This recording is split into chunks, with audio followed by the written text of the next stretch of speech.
The Smashing Machine is a movie I was very fascinated by when I found out that this project was going to exist. It is directed by half of the Safdie brothers. Benny Safdie wrote and directed this movie. The Safdie brothers have been filmmakers I have really enjoyed over the years. They started off with their in making films with kind of these very interesting sort of slice of life character studies, such as Daddy Longlegs or Heaven Knows What. Those are two movies I really enjoy. I feel like they really got into the mainstream to some degree when Robert Pattinson agreed to sign on for Good Time, a movie that is an adrenaline-filled thrill ride, and they kind of continued that a couple years later in 2019 with Uncut Gems, which, for my money, is maybe the best movie of the 21st century. I just think everything about that came together so well. It was lightning in a bottle. The acting was the perfect actors for that role. Sandler was perfect for that role. Apparently they waited for a while until Sandler eventually said yes to agree to that part. The music is fantastic. It just all came together perfectly, and we couldn't wait to see what was going to be next for these two. COVID hits the next year, and still to this day, we have yet to see another film by either one of them until now. And of course, I mentioned only one half of the Safdie brothers made this movie. They have broken up at a certain point. I don't believe we have confirmation as to why they decided to split up and make different movies. They have produced movies together still, so it doesn't seem like they fully hate each other or anything. Maybe they just want to go their own separate ways, but regardless, you can't help but be fascinated by what's going to happen, almost similarly to how, like, when Bill Belichick and Tom Brady, when Brady went to a different team, okay, who's going to have more success there? And again, that's a sports analogy. Arts is not sports, but still, it was fascinating. I should mention as well, this is not the first thing we have seen Benny Safdie do since Uncut Gems. For one thing, he's been acting in a lot of stuff. He also is an actor. He was in Oppenheimer. He was in The Curse, along with having having an involvement in the writing process of The Curse as well. Although he does not have any directing credits for The Curse, so that was a Nathan Fielder thing, but he was involved in the creative process, and you can definitely feel his fingerprints on it. Another reason I was excited and interested for this movie is Dwayne "The Rock" Johnson is the lead, and this is clearly he plays a UFC fighter where he, the IMDb page, literally the summary is just the story of mixed martial arts and UFC champion Mark Kerr. That's all it gives you. But I'm interested in, okay, is this going to be like The Wrestler, where you see kind of the cost it takes to have this type of career? And obviously, Dwayne Johnson was a WWE fighter, different than UFC, but still a physically demanding, thing to do. And I'm sure you get tons of injuries and things of that nature. So seeing this pair was really fascinating to me. And while, Dwayne "The Rock" Johnson, there's been kind of this hate train that's gone on the past 7 years or so with him that I never really got on board with. Maybe I was never just that big of a fan of his to begin with, so I didn't need to get on the hate train. But people say oh, he always just does the same thing, and it's like, yeah, he does, but that's okay. A lot of actors kind of tend to do the same thing, but nonetheless, I think we all, when we saw this, said, oh, this looks different, this looks unique, this looks fascinating. I want to see what he can do in a new role. And we can start there with the movie. Sorry, a bit of a long intro. Hopefully that's interesting to hear. I feel like it adds context to the film. The best part about this movie is the acting. And I thought Dwayne Johnson did a very good job with his performance. I would say save for, there are multiple crying scenes where he puts his hands over his face so you can't see it. And I don't know if that was just an acting decision or if they didn't think his crying was believable enough, so they had him put his hands over his face. But it looked kind of silly to me. It felt like he wasn't nailing the crying and they had to change things up. I don't know. That stood out to me because both times he immediately put his hands over his face. Maybe it was an acting choice, or maybe it was a choice by Safdie and it had nothing to do with the that. But other than that, I thought he was very good. I thought he did everything that you could ask for. And again, the Safdies have a way to, they don't just cast people just to cast people. They put people in a position to succeed. They've gotten, great performances out of plenty of non-actors. And in this movie, a similar thing happened where multiple UFC people were involved in this film. Ryan Bader plays Mark Coleman,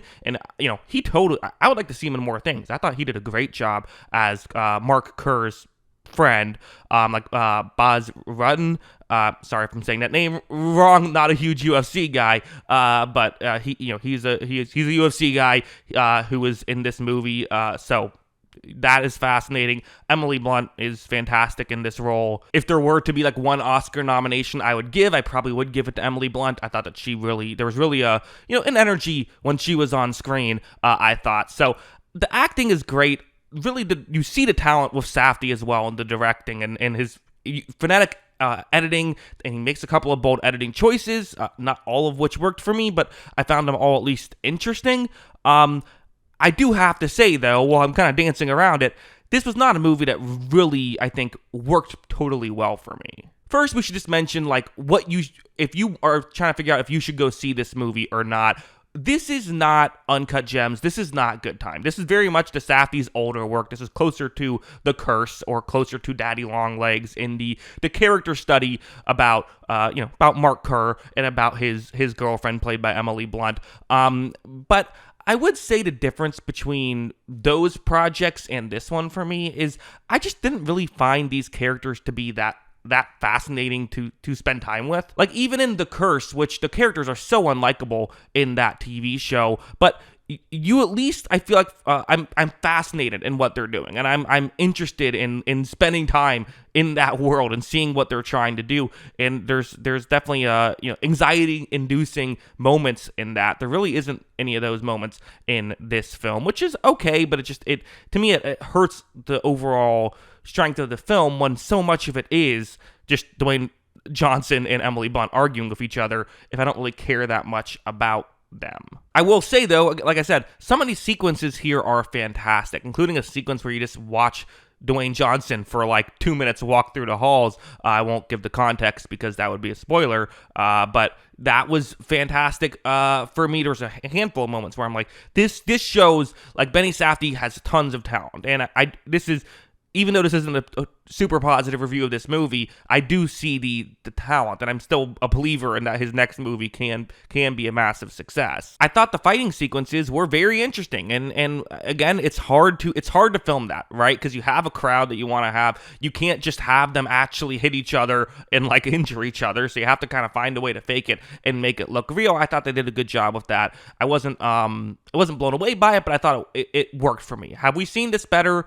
Yes, and that's maybe also part of the problem with this movie is, like, if you've seen The Wrestler, that's, in my opinion, just a much better version of not exactly this movie. They're trying to scratch different itches, but still, it's a similar itch, and that's just such a good movie. You're not, if you put yourself in that world, you might not be able to live up to that. But I think my biggest issue with this film comes with the character motivation between our main character, Mark Kerr, played by Dwayne Johnson. This is something I harp on a lot in these videos, but character motivation matters so much when you're writing a story like this, where I want to know exactly what he wants. Why does he want it, and what's happening? To where at the, I don't want to spoil anything, but like throughout the film, when he's trying to accomplish things, there really isn't a ton of stakes for me. If he wins this fight or loses this fight, I'm not like, oh no, this will be a disaster, or oh, please win. As an audience member, I'm not fully invested. If this is a sports movie, well, then you have to care about the sports, right? Like, you have to, if that's the kind of thing about a sports movie, is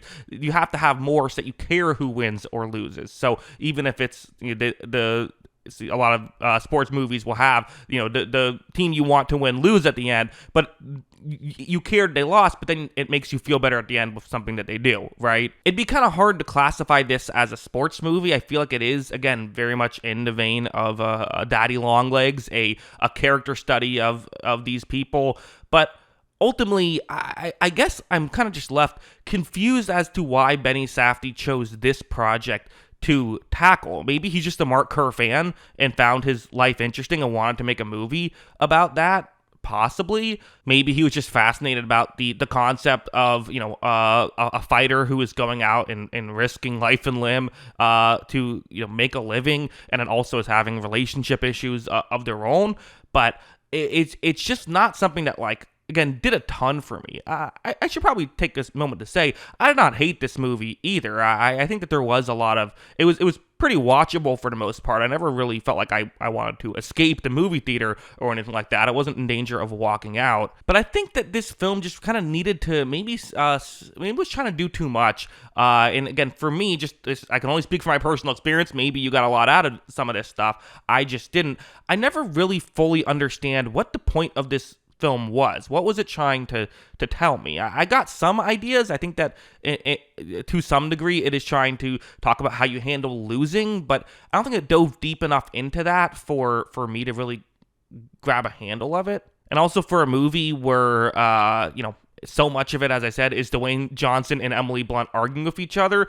The way that whole thing concluded just wasn't fully satisfying for me, and especially when and again, I'm trying to be careful of how I phrase this so I don't spoil anything. You know what? I'll do a quick spoiler at the end of this video, just to make the one point. So I'm not gonna talk about anything else other than that.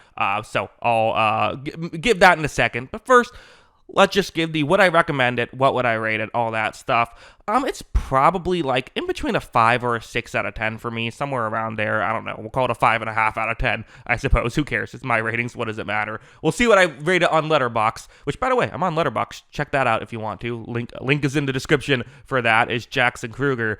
But yeah, I mean, that's just kind of where I'm at right now. It didn't do a ton for me. I don't think I would recommend this movie. Should you watch it? If you're a big UFC fan, even then, I don't know if you're going to get a ton out of it. Because, like, I'll say this. I actually am really fascinated by early UFC. It takes place back when there was almost no rules. It's actually one of my favorite parts of the movie is when they set up that, oh, here's a new rule you can't do. And they just show two people mimicking what the thing is, what the illegal act is. And it just looks so violent seeing two people mimic it on the floor in front of a group of people. I thought that was like a piece of brilliance in this movie. There was some really good stuff here. And I'm so fascinated in that world.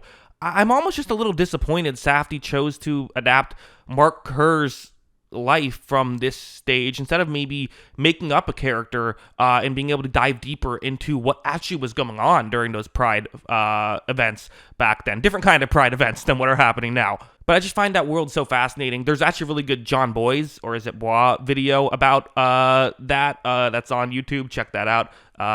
It's very fascinating. So would have liked to see more of it. I just felt it didn't fully dive deep enough in. I would say unless you're just a big The Rock fan, this probably isn't one you have to check out. So no, I would say I wouldn't recommend it. Go watch one battle after another if you haven't seen that yet. That's definitely one I'd recommend and did on my video last week I put on this channel. But yeah, those are my mostly underwhelming thoughts. Hey, if you like the movie, feel free. Tell me why in the comments below. I'm interested in hearing other people's perspectives. Every now and then I get a comment that's like, you missed the point. And it's like, okay, well, tell me, what was the point? I probably missed some stuff. I'm one person. I'm sure that, everyone misses some stuff in movies. Let me know if you think I did miss something, or if you did get something out of this that I didn't, let me know. But yeah, ultimately, I just found it a bit too aimless, and a very well-made, very good-looking, not that interesting to watch movie was kind of how I viewed it. So, yeah, those are my thoughts. Let's get into the one spoiler thing I was going to say. Okay, yeah, so spoilers, 3, 2, 1. If you haven't seen this and want to see it, I'm going to spoil the ending of the movie. So, yeah. I was trying to do this video without spoilers, but let's get into it. So, it's a small thing, but so the movie kind of ends. Dwayne Johnson is laughing in the shower. It seems to at least, I'm trying to figure out what the message of the movie is, and it kind of feels to me like he has finally accepted losing and accepted that things maybe he can't control everything. Emily Blunt's character is in the hospital now, and it's sort of like, I don't need to win every time. That's kind of what my vibe, and almost like I'm happy that I don't have to continue doing this anymore. You saw that the Mark Coleman character was, he won, but he didn't seem too happy. He was kind of sitting in his room wearing the belt, but that was kind of it. And you saw it sort of at the end of the day, they were both just in a room by themselves, and you can kind of say, like, what really is the point of all of this? But I didn't fully grasp onto it just because, like, it didn't seem like Mark Kerr was obsessed with greatness too much throughout the course of the movie. We saw that he hated losing, but that was really kind of it. And also then it cuts and it tells us that, well, actually he still fought for 9 more years, and then he got back together with Emily Blunt's character, but then they broke up like they said they were married for 6 years. I don't know what happened there. Doing some quick Googling, it seems like they're both alive and everything, so it's not like anything there happened. I don't know exactly, I don't know exactly, so I guess it's just like, okay, well then what was the point of this movie then, other than to say, hey, Mark Kerr seemed like a pretty important guy, which, like, I agree, that seems fair, but other than that, I just didn't grasp me. There were like I said, some good moments. The carnival thing, which I should have mentioned pre-spoilers, but that was great, where you see him, like, the demolition derby, and kind of, you see that Dwayne Johnson is comparing himself to that, like, am I just a carnival attraction? Like, that's a great scene. There's moments of brilliance, but not 2 hours worth of brilliance. So yeah, I guess I'll go 6 out of 10. There was some good stuff, but ultimately not one. I mean, probably 5 out of 10. I think 5 out of 10 is better. If it's one that I'm never going to watch again and not recommending, it's probably not a 6 out of 10. So yeah, those are my thoughts. Hopefully you enjoyed it more than I did. Let me know your thoughts in the comments below. Always love hearing from you. And of course, as always, thanks for watching.